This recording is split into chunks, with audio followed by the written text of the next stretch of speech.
Hey everybody, welcome back to the 509.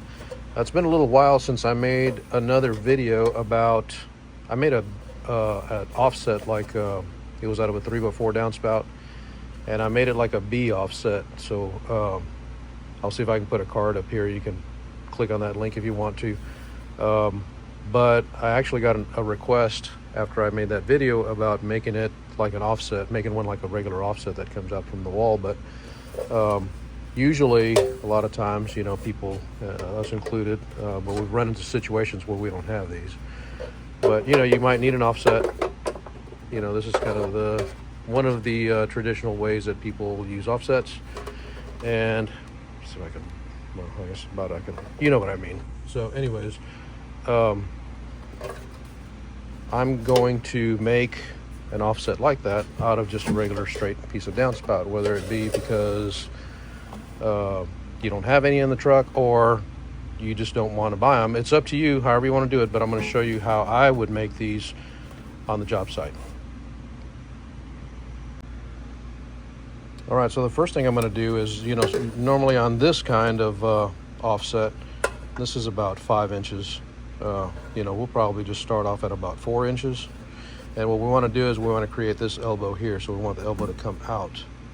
So it's going to be coming down the wall here, coming down the wall, and then it's going to step out a couple inches for your brick ledge or whatever kind of ledge you got, and then down. So it's going to have an elbow going out and then an elbow turning down. So we're going to try to recreate that on this here. So what I'm going to do is, instead of 5, I'm just going to go with 4 inches, and we'll just mark us a line here. So let's see here, it's about 4 inches there. And then we're going to measure the thickness of this. Now I know it's a 3x4 downspout, but you want to kind of try to make sure that, you know, it is what it is. Sometimes they're a little warped or whatever, and that can make a difference in your end product. So whenever you're going to make, we're not going to do 90s on this. We want to do 45s. And the reason, well, one of the reasons, I mean, you don't really want to put a 90 on here because of backflow, but if you ever did like the bottom elbow, you know, the one that was going to be spilling onto the floor, don't do it. I would recommend to not do it more than a 45-degree angle, because I accidentally did that on my back porch on a big box downspout. And if it's more than a 45, like almost a 90, and that water's going to come down and tap, tap, tap, tap, it's just going to be tapping and tapping, and it's annoying as crap. So what I had to do is I had to take the side screws out, push it down a little bit. I had to put a little spacer in there and put 2 screws in it to hold it, so it was more at a 45, if you know what I'm talking about. And it works fine now. So anyways, so we got, if you were to cut out the width of this 3 inches, if you were to cut out 3 inches and then another 3 inches, then that would give you a 90-degree angle. So we don't want to do that. We want to measure it at about 1.5 inches on each side. So we're going to go 1.5 inches. We're going to go another 1.5 inches, and then we're going to get our square, and we're going to trace the middle one all the way around. So we're going to go across here, go across here,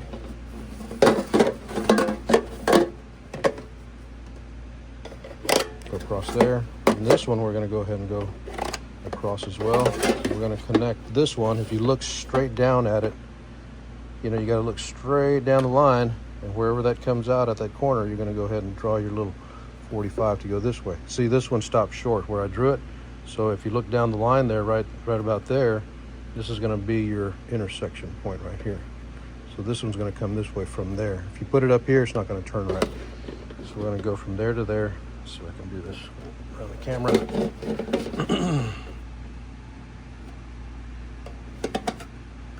Okay. And then we're going to do the same thing on the other side over here. So this is going to be to here. We're going to draw us a little line that way, and look down the line of this one, and it's going to be right here. So we're going to draw a line that way. So this is going to go right here. Actually, it needs to go up to there. We'll double check ourselves.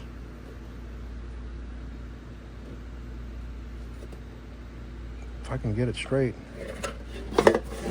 Yeah, this one's right. It's at the top mark. Okay, now this one here, we're going to trace it, but we're going to leave a lot of this material on here. We're going to leave us a good, I don't know, maybe 1 inch or something like that, because it needs, okay, so the direction of water is coming this way. So you need to leave a tab when this needs to go inside here so the water doesn't leak out. And I'll show you how we're going to do that in just a minute. This here is going to wind up just being a little bit of material that we're going to be cutting out. And this, you just have to just kind of trace it around. It doesn't matter. You got to leave a pretty good sized area right here for your tab to fold in. We're going to do the same over here, and I'll show you. 1 second. Okay, and there you have it. My version of how to make an elbow in here. So I'm going to grab me a pair of snips and start cutting it. Hopefully I don't hit the camera too much. Oops. Don't do that. You don't want to scratch your metal. You know what? Let me get a drill bit. Hold on a second. All right, this is how I like to do it. This is easy. Ready, set, bam. All right, so now we can just cut it out with the snips. Oh, I cut it too big. It'll be all right. See how I tore it right there? Be careful.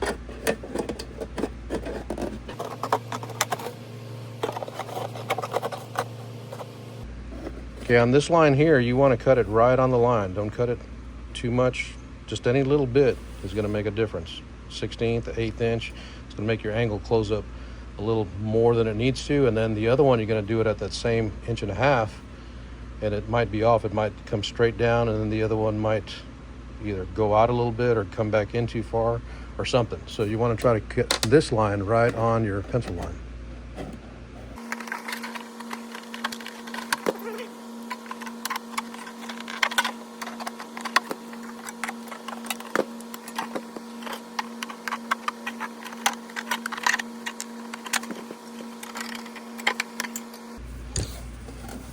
All right, so there you have it. Minus this big old tooth I cut out by accident. Anyways, so the next thing you want to do is you want to kind of squeeze these sides in a little bit and go ahead and try to see if you can kind of dry fit it just a little bit.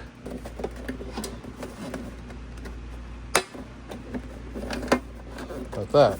See, our little open part went away. It's good now.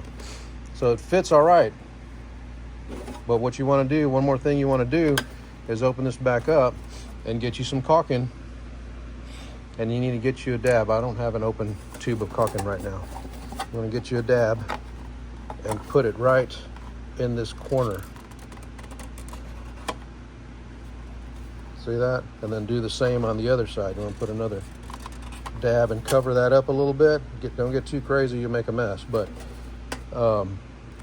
put you a dab right there. Then I need to get me some screws. Oh.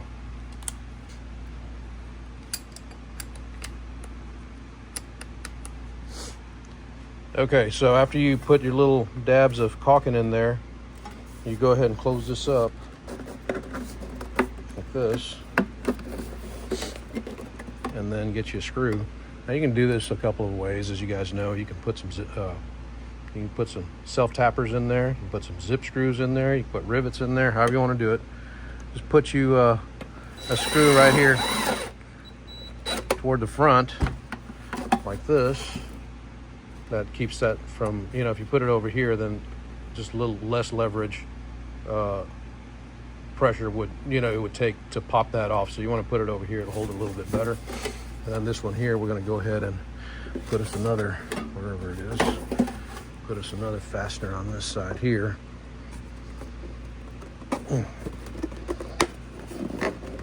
Just got to make sure these things are fitting together properly. Hold that down. Now, I usually, if I'm going to put rivets in these, I just barely screw the screw in there. If you bury that head, it cuts a big old circle in the paint, and then you pull the screw out, and then you put your rivet in, you got a big old silver circle around it. So I was struggling with this a little bit because it wasn't lapping over completely. There's a little bit of a burr that I left when I cut it. So just make sure those are closed up as much as possible, and that caulking that you put in there should seal that hole right there. If not, reach in here and stick your hand in there and swirl it around a little bit. You could even do it afterwards. It's up to you. So we got one of these down. Now we're going to figure out if we got to come out a couple of inches or so. Stand by. Okay, so if you want to go ahead and get you like a straight edge, I don't know if you can see it very well from there. Get you a straight edge and kind of go like this. You can see how it's kind of straight right here. And say you want to figure out how much of an offset you want to make, you can get your ruler and let's just use this side here. If you want to come out 2 inches, then you would measure it. Well, I got to move this. It looks different on camera than what it actually is. I'd have to move this like way over. You can see it right about somewhere around there where it actually lines up. But I can see it down here from where I'm working. But if you want to do it like 2 inches, you would have to put it on the 2 inch mark and then kind of look down this here straight down and see where it's going to hit. So if you want to do 2 inches, you could do it there. If you want to do 3 inches, you could slide it down further and you could go about right, somewhere about right there-ish. Let's do it at 3 inches and see what we can get here. So we're going to mark it at, say, 3 inches there. And then we will go ahead and go through the whole routine that we just went through again. So right here, what we're going to do is we're going to go, we're going to mark it 1.5 inches and then another 1.5 inches. Remember, this is 3 inches, so we want to go half of that on each side of the center line. And I'm going to go ahead and trace the center mark around like we did the last time.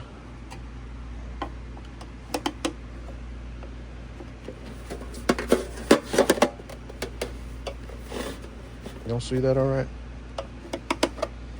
And then we're going to get this line. Okay, so keep in mind the water flow is coming this way, right? It's coming down here, flowing this way.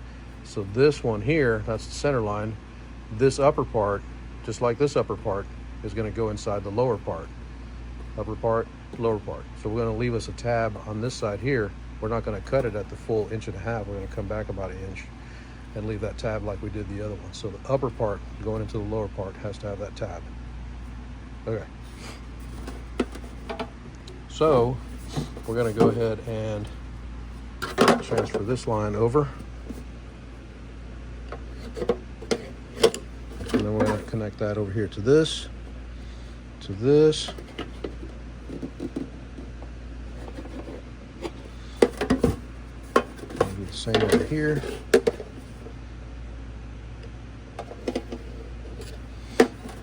And this one here, we're going to come back, like I said, about 1 inch.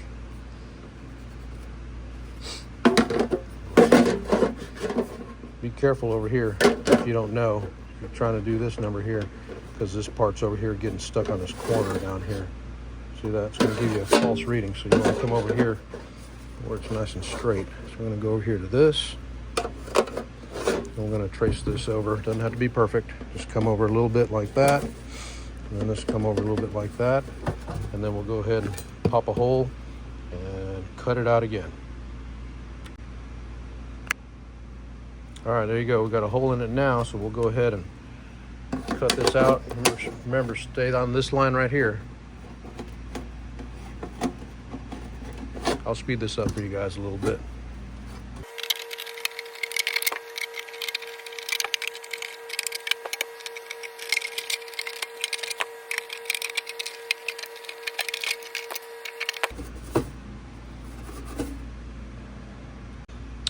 All right, so there you have it. The other side is cut. Now we just need to squeeze it a little bit like we did last time so we can make sure we get this edge inside of here, and the same on this side here. And then we'll fold it. And don't forget to put your caulking in there first, your sealer in those corners. But like I said, if you forget, you can stick your hand in here if you need to, or you take it back apart. It's up to you. But just try to remember to caulk it first and then go ahead and put it together. And let me put these fasteners in here real quick. Let me get some more. Okay, so I got it tight together. Remember, you want to put your fasteners out here in this area. Don't put them too far out this way because you're going to miss your tab. Remember, your tab is only so big. So put them in close right here. Don't bury them if you're going to use rivets. Grab your other side here, tighten it up. Put your another screw over here. There you go. So now, this is your offset here. So it's going to come down the house. It's going to go over your brick ledge and then go down toward the ground. So you can cut this off here if you wanted to, and then you could attach another pipe, or you can leave this long like I did, and just depending on how high it is off the ground, you know, you could cut another elbow. You could slide another A elbow or a B elbow on the bottom of it or something like that. Excuse my mess. You weren't meant to see that. But anyways, I hope you enjoyed this video. If you did, give us a thumbs up. Don't forget to like and subscribe this video, and share it. Share it with your employer, your employees, your friends, co-workers, whatever. And you know, if you ever run into the problem of not having an offset when you need it, I hope this video helps you out. Also, go if you don't mind going to my description, and I'm going to put a list of some tools and some other stuff that I normally use and my guys normally use, and hopefully you can find something interesting. You can just click on the links, and you can purchase if you want or whatever. But just want to let you know there's going to be some Amazon links in the description. If you do buy anything, I can possibly earn a small commission, and that would help my channel out a lot. So, all right, you guys, till next time, we'll see you back here at the 509. Y'all take care.